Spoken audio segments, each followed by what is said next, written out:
Despite 6 hikes in interest rates implemented since March by the nation's central bankers in their effort to put an end to the vicious cycle of inflation, the U.S. economy in November created more new jobs than it averaged monthly for the past 2 decades.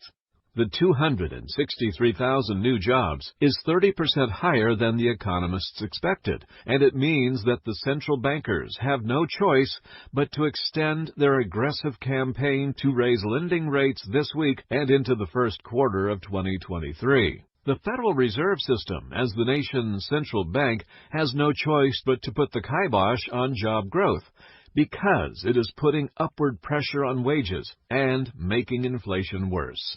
Fixing that problem is not in the hands of the Fed and will require presidential and congressional action. The Federal Reserve System, as the nation's central bank, has no choice but to put the kibosh on job growth, because it is putting upward pressure on wages and making inflation worse. Fixing that problem is not in the hands of the Fed and will require presidential and congressional action. The crux of the problem is illustrated in the unusual gap between job openings nationwide and job seekers. The 10 million job openings vastly outnumbers the 6 million job seekers. The shortfall of available workers is the result of pandemic-related anomalies that no one expected. A big factor is that the pandemic led a higher-than-expected number of Americans in their 60s to retire earlier. In addition, more Americans in their 30s, 40s, and 50s also dropped out of the U.S. labor force.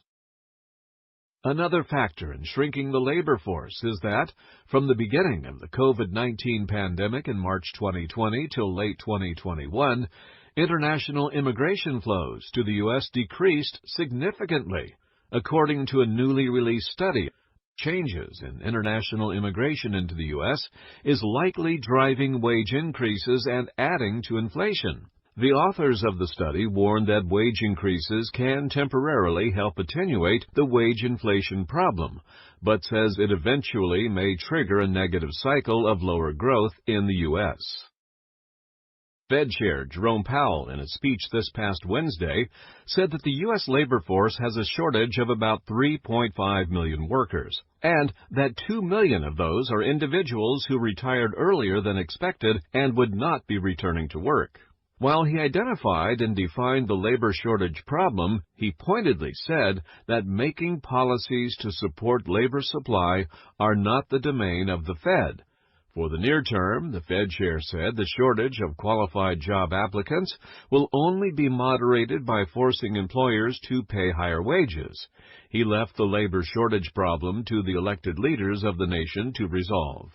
What's so interesting is that, despite the complex issues involved, presidential and legislative agreement is likely to resolve the problem in 2023 if wage inflation caused by a labor shortage continues to become a larger obstacle to growth. It's part of why America is an exceptional nation.